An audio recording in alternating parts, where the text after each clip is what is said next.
where do you begin with there's the starting point of where my mind decided to check out, and I lost it completely and had to go to an emergency room and then take a ride in a police car to a mental health facility. Where do you start with that? This might come as a shock. It starts when COVID started. Hello, my amazing little weirdos, and welcome to the Pretty Uncomfortable podcast. That's right, Pretty Uncomfortable. And do you think I'm going to edit this because there's thunder? Abso-fucking-lutely not, because I am taking that as a damn sign from the universe that's like, fuck yeah, let's make shit uncomfortable. And so, welcome to the Pretty Uncomfortable podcast. I hope you like it. I fretted over this name. I lost sleep over this. This was stressful. It was uncomfortable. But it had to happen. We've discussed it already. I don't have to go into the details of that. What I want you to know is that the premise of what I am doing here has not changed. Everything that we were as Pretty and Kink, that is still what we are as we sit here pretty uncomfortable. Legit. Seriously? We're going to take this as a good sign, right? Right? Yeah, let's take it as a good sign. Nothing is changing. I don't want you to sit here and think like, well, fuck, I came here for the kink. I came here for the sexy shit. Yo, that's all still here. We're still doing the kink. We're still getting fucking sexy. We're still talking about all that. I'm just changing the name to conform a little. I know. I just want to make it more inclusive and make things more welcoming for a wider audience that might be scared away by the name kink. So we are now just making things pretty uncomfortable. But again, everything is the same, just like with Pretty and Kink. My goal was, it still is, and it will always be to be your new safe word. I want to create a space for you where you can feel comfortable with the uncomfortable. That's never going to change. Yo, Mother Nature is like, hey, we're just going to come in strong. So yeah, there's a torrential downpour and a big thunderstorm happening just to, usher this all in. Taking it as a sign. So, pretty uncomfortable. I hope you love it. I love it. It's warming up to me. You might notice I'm stalling on changing the name on a few things because I don't know how things are going to work in the background. And so just make sure that if you are subscribed, you remain subscribed. I don't know once I officially change the name on the back end of things, how that's going to work. So go ahead and just double check that in like a week. If you are not subscribed yet, how dare you? I'm offended. You better hurry up and subscribe. Don't keep offending me and hurting my feelings. Go subscribe. So without further ado, let us move on to the premiere episode of the Pretty Uncomfortable podcast. With this episode, I split it up into 2 parts because it got long and I don't love long episodes. So it's a 2-parter. This is a juicy one, you guys. This one, I spill the tea. I share a story that I've never fully publicly shared before because it is fucking uncomfortable. And I'm going to tell you about how one night I found myself locked inside of a mental health facility for observation. It was a journey to get there, and I'm about to bring you on that journey. So this is formatted a little bit differently. I am going to just start this episode kind of diving right in. I've already recorded that portion. This is being recorded later. And so, yeah, we're just gonna jump in and get real fucking uncomfortable. So, all right, enjoy. Let me know what you think of the name. You know the drill as always. come hit me up in my DMs. There's always the anonymous link that's in my show notes. And just, always get out there and be weird. I don't have my typical ending with this one because, again, real fucking dark. So let's go do this. Let's go spill the tea on my dirty laundry and the roadmap to my madness. I did some thinking. What should the first episode be under the new name? What should it be? And I thought it seems fitting that it should be an uncomfortable episode, right? An uncomfortable topic. And the more I thought about it, the more I came to the realization that the best way for me to kick off this relaunch would be with something very uncomfortable. Something that I've actually never publicly talked about before as far as like my own personal life. Something that had a huge effect on my life, but a really, really dark time. And I'm kind of scared to talk about it, quite honestly. I have truly never fully discussed this publicly. It's embarrassing, and sitting here now in the present, telling the story when I start looking back, it's just it's but it feels appropriate that's how we should start. And then next week we'll kick back off with some fun stuff. So we're just going to dive in, and I'm going to get uncomfortable for you. And I'm going to tell you the story about how 3 years ago, I found myself in a mental hospital, locked behind doors, scared shitless, not well, not okay, very scared. How did I end up there? So when I think about how to tell this story, it's complicated because I want to protect actually my own privacy. I am at a point where any other parties that were involved, you know what, I'm worried about my own privacy. And so there may be spots in the story where it's like something feels like it's missing. It's because it is.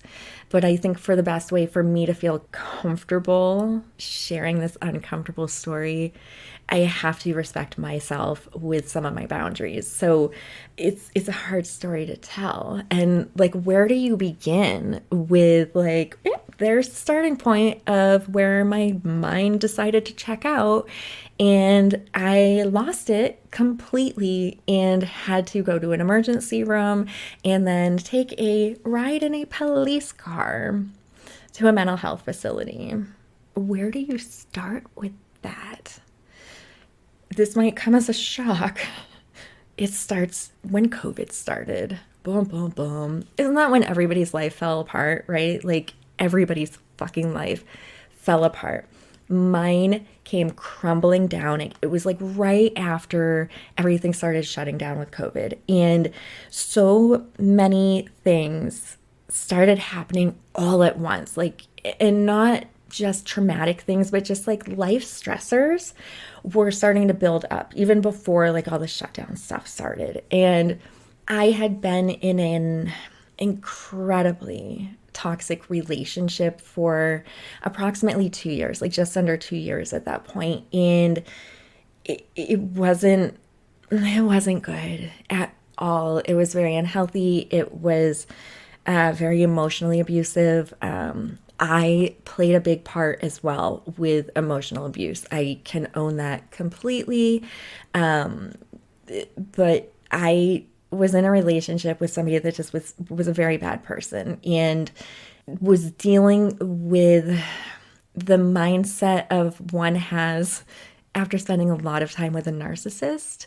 If you have spent time with one, then you know what I'm talking about. If you don't know what I'm talking about, you're so fucking lucky. And I do want to just drop a little pin right here to say, when I say narcissist, I do not mean Instagram narcissist, because it seems to become this like this pop word, this like everybody's grabbing it and using it, and it bothers me a lot sometimes when I see the way it's being used, because there's bad people and then there's like true narcissism, and this was true narcissism. So I was dealing with a lot. And then suddenly in one little message that I received on my phone, everything came crumbling down. And this is the point where I have to do a little bit of a dance to sort of protect my privacy, but still be able to like tell you my story. So I'm not going to tell you what occurred. Something horrible came to me in regards to my relationship, and it was bad. It was really, really bad. And when it occurred, I started leaning on my mother very, very heavily. I'm very close to my mom. Like, she was my best fucking friend. Nothing compares to my mom. I would tell her everything. Like, I'm sure she was like, yo, stop telling me everything. So I'm leaning on my mom during this very, very difficult time. And I'm talking like I'm on the phone sobbing to her for hours every single day, trying to work through this, trying to work through it with my partner. And things are really, really dark. For 2 weeks, I am spending this time on the phone with my mom. We live very far apart. And by the end of that 2 week period, I start hearing some changes in my mom's breathing and, just long story shortened, my mom ends up in the hospital and declines very quickly. She goes in with pneumonia and she's on a ventilator within like 2 or 3 days, I think. So suddenly, I am dealing with this horrendous situation in my relationship that is fucking me up. I am not eating, I am not sleeping. I was averaging like 2 hours of sleep maybe a night. I was living off of fucking like water and fluffernutter sandwiches, which if you don't know what a fluffernutter sandwich is, shame on you. It's marshmallow fluff and peanut butter, and it's amazing, and I highly recommend it if you need a comfort food. I literally was like surviving on that. I was not healthy. People that saw me even in that short period of time were like, "Ooh, are you okay? You don't look well." I was dropping weight super fast and I was declining mentally, right? Because I'm not sleeping. And when I was sleeping, I was having these horrendous nightmares surrounding what happened, that it was just, even in sleep, I wasn't getting any kind of relaxation. I wasn't getting a reprieve. It was still torture. When I was awake, my brain wouldn't stop. I do have OCD. I'm very fortunate. I have a mild case of it. And I say I'm fortunate, but sometimes in times like this, I don't think so, because I definitely go much more heavily on the O side of OCD, which OCD is obsessive compulsive disorder. I definitely lean more on the side of having to deal with obsessive thoughts. So when you're dealing with kind of like a trauma, that turns on, and like when your brain's already going and then you add this actual like fucking disorder, it was horrible. I remember laying in my bed and counting the window panes in my window, because counting for me with my OCD is a form of comfort. And I like, oh, there was no escaping it. Like, I literally would just lay there and look at the window panes and go 3, 6, 9, 12, 3, 6, 9, 12, 3, 6, 9, 12, over and over and over again in my head.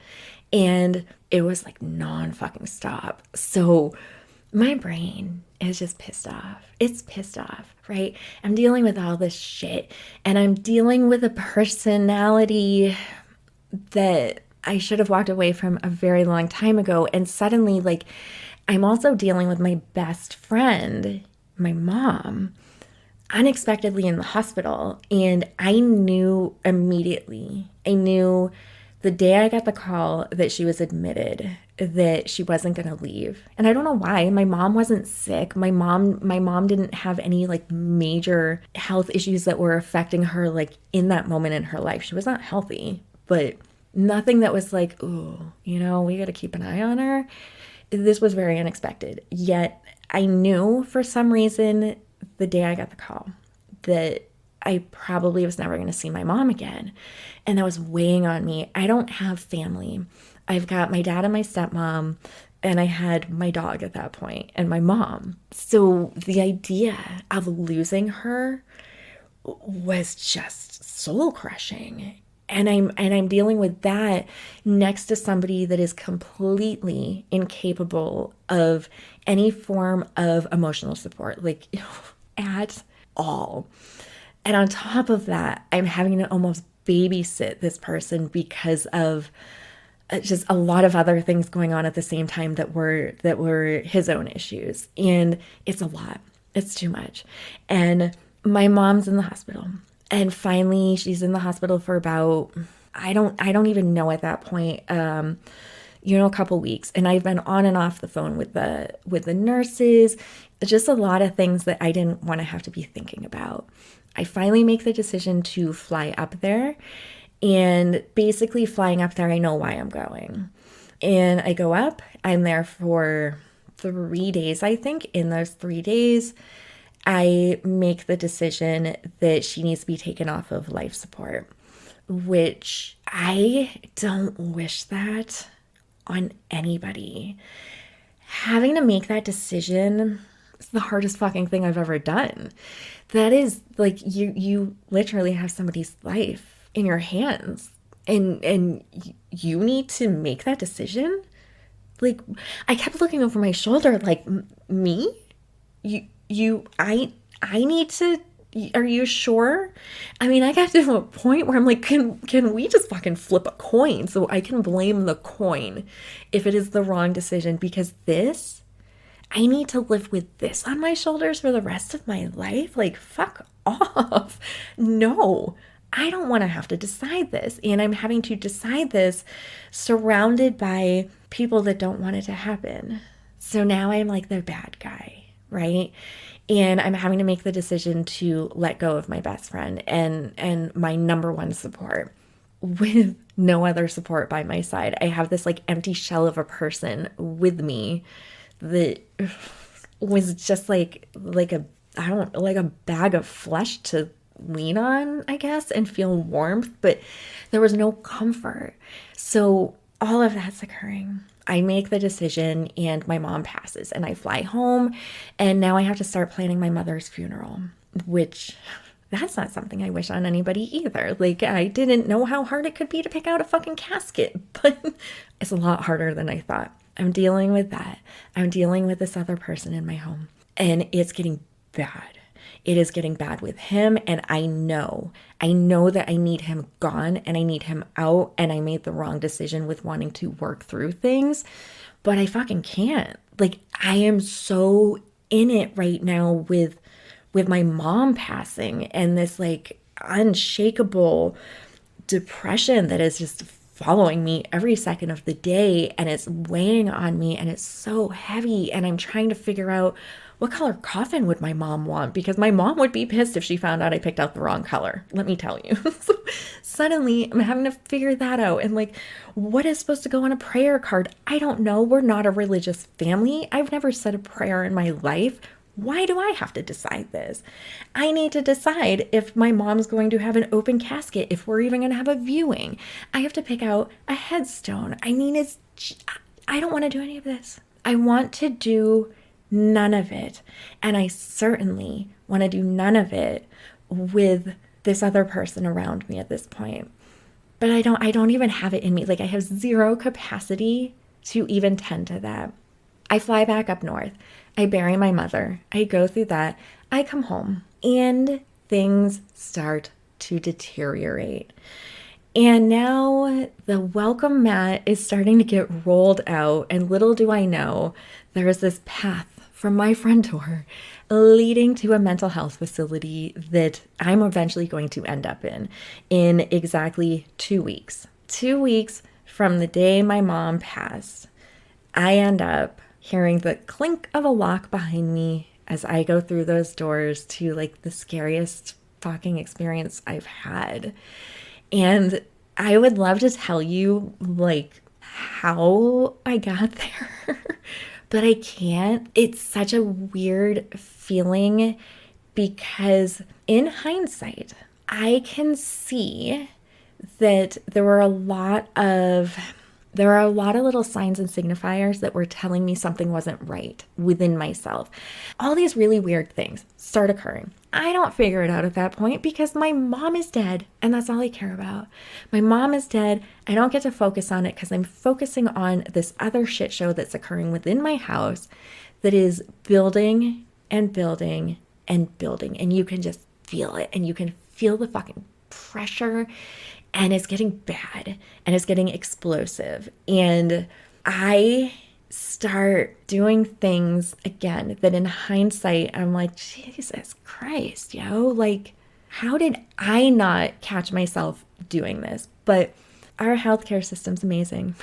And that's pure sarcasm. And I don't have health insurance. I started having horrendous anxiety attacks, and like I couldn't breathe, I couldn't sleep, I couldn't eat, I couldn't focus. Like I was just on edge all the time, ready to explode. I couldn't get medication from anybody because you look like a drug seeker if you're looking for like anti-anxiety meds. And so you got to hit the streets sometimes to get what you need. And so I end up with a large amount of medication to ease my anxiety. And one night, I go into my kitchen and I grab the container it's in, and I go back in my bedroom and I tuck the container in my underwear drawer. Why? Why? That's odd. I needed to make sure I had the availability so that I could peace out, basically. It is shocking to me when I look back at this. So I grab those 2 nights before everything gets bad, because things are getting really fucking bad and I am shutting down and I am going silent and it's not pretty. And the final day, I discover something that sets me off, and this is it. The bomb drops and everything I've been feeling suddenly is all coming up at once. Now remember, at this point, I haven't eaten or slept properly in like a month and a half at that point. So I'm not fueled properly, basically, right? Like no sleep, no food. It's not pretty. I lose it. And I start to dissociate, which I didn't even know was a fucking thing. Like, I truly didn't know that happens. And I've always understood, you drive your car home from work sometimes and you're like, how did I get home? That's dissociating. Just there's different ways people do it. And in this moment of trauma, my brain couldn't do it. Suddenly, it was all piled all at once. It was like somebody opened a box, dumped it on me, and suddenly every feeling was there at once, and I fucking couldn't. My brain turned off. This was 3 years ago, and I still only remember, I don't even know, maybe 25% of that day. It's gone. When you watch those like crime shows and it's like, Mary Beth murdered her husband. We found her with the knife, and yet she says that she doesn't remember. And Mary Beth is like, I literally can't remember murdering him. Like, are you sure? Because I don't remember. When clearly Mary Beth murdered him. That was me. Like, my brain turned off, but nothing else did. I carried on with the chaos, and it was chaos, and it was violent, and I can take ownership. The violence was pretty much primarily on my end. Very violent, very volatile. It was not pretty. My house to this day holds the scars of that day. There are stains, there are dents, there are cuts in my floor. Like, it was not pretty. And somewhere within that moment, I contact a friend that I work with, apparently, and ask her to come and get my dog. And I pack my dog's bag and put everything outside because I think I knew that I was planning on being done. And so I wanted to make sure my dog was in a safe place. Again, this is hindsight. Like, in the moment, I don't know what the fuck is going on. She shows up later. I don't remember her showing up. She told me that she was there for like 2 hours. I don't remember any of this. But before she shows up, I throw something and it breaks. And I have always had an issue with feeling like I haven't been heard, whether that was as a child or in relationships and sometimes even in friendships. Like, I just feel like people don't hear me. They don't hear me when I speak, and it's been difficult for me. It's a very hard feeling. I, in high school, when we were seniors, we got to have like these like shirts, right, with the year you graduate on the back, and you could put any name on the back of it, like a sports shirt, right? And I put the word invisible. I put the word invisible because that's how I felt. It's been this big thing that has always followed me. And in this specific relationship, it just felt like I was never heard, like I was never seen. And one thing that I remember so crystal clear is I threw something. And it was a flower pot. And I grabbed one of the pieces and I was on the floor and I was screaming. And I said, "Do you see me fucking now?" And I took this piece and I ran it up my arm from my wrist to like the inside of my elbow to, I think, get this like visual of, you can't miss this. How can you miss this? Do you see me now? Now do you understand? This wasn't a move of like, I want to slice my arm open and be gone. This truly was like, does the color of my blood get your attention? However, I am blacked out. I'm not present.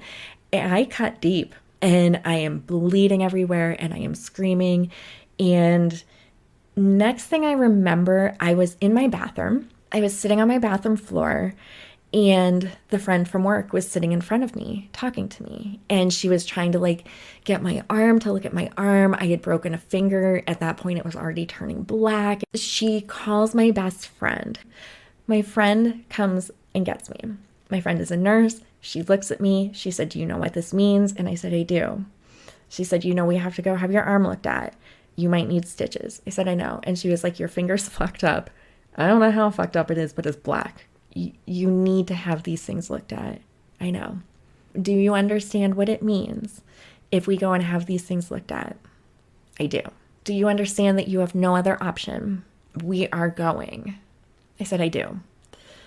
I knew in that moment exactly where I was going to go. I was not safe whatsoever. I knew I wasn't safe. My friend knew I wasn't safe. And anybody that interacted with me that night, it was clear as fucking day, I wasn't safe. I don't remember getting there. The only thing I remember from that drive is just saying, "I wish my mom was here." And the irony was, if my mom was here, would I be here? Would I be bleeding and broken right now? Or would I have been able to handle all this other stuff, right? Because like my mom being gone was, you fuck this dude. Mind you, I will give a lot of credit to what happened with that situation. Fucked me up. I ended up with PTSD. It'll fuck you up spending a lot of time with a narcissist, let me tell you. But what broke me, that final straw was my mom, and my mom being gone and not being able to lean on my mom and feeling like my mom wasn't there because of me, which rationally, I know that's not true. What, like, if I didn't sign the papers, my mom was going to miraculously like come to life? Like, no, there was no coming back. But in that time with all these other stressors, it was like, it's my fault. My mom is gone because of me. My mom is gone and I can't lean on her. My mom is gone and what do I do now? We always had this saying. Oh, wow. We always had, oh, I can't. We always had this saying that we ended almost every phone call with. We signed all of our like holiday cards, birthday cards, Mother's Day cards with it. And it was, "What would I do without you?" And on that day, I discovered the power of those words of, what would I do without you? Clearly, whatever I do without you, I'm not doing it well. It was like, it was a, I've never sat and processed my mom's death because of everything else that occurred. I never had the time to sit and process it. And the further away you get from it, it almost feels like it's harder to, like, I don't know, processing a death. And unfortunately, like I've seen a lot, you process it best when it's raw and when your emotions are raw. I feel like you can really like purge everything to move to that next step of like just letting them live in your memory and in your heart. And you still hurt, but they're alive in a better way.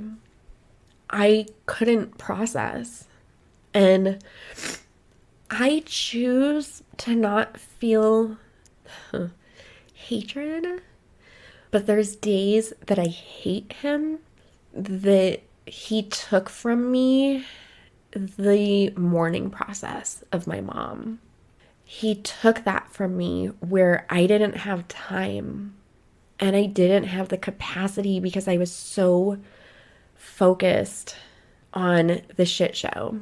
I've learned to let go of almost all of my anger and truly feel almost nothing at this point. But if I think about my mom too much, I feel hate, which is, it's the worst feeling. It's the worst feeling. I don't like it at all because it doesn't affect the other person. It just eats you up, right? But there's days that I fucking hate him for taking that from me, because the further away I get from her death, my mourning process has become more complicated, that now I'm sitting here recording a podcast and a video crying to strangers about the death of my mom when I've never even fully sat with my therapist and cried about my mom. That's big, So yeah, we're on the drive to the hospital, and I realized the impact of what would I do without you. Okay, my friends, this feels like the appropriate time to pause this story. We will finish here with part 1, and I will conclude the story in the next episode in part 2, where I will take you on the lovely, degrading ride in the back of a cop car on my way to being admitted to a mental health facility. I will bring you on the journey of my recovery home and the struggles I had with that, as well as I will dive a little bit deeper into being in a relationship that you should not be in, and yet you're not willing to admit. I will discuss the power that I actually drew from the injuries that I took and how I decided to turn them into positive reminders, as well as I will discuss why I actually needed all of these horrible things to happen to me in order for me to be the person sitting here today. So I hope you will join me in part 2, and truly, I cannot thank you enough for being here and listening to my story. It truly does mean so much. So thank you for joining me, and I hope you will join me for the conclusion in part 2.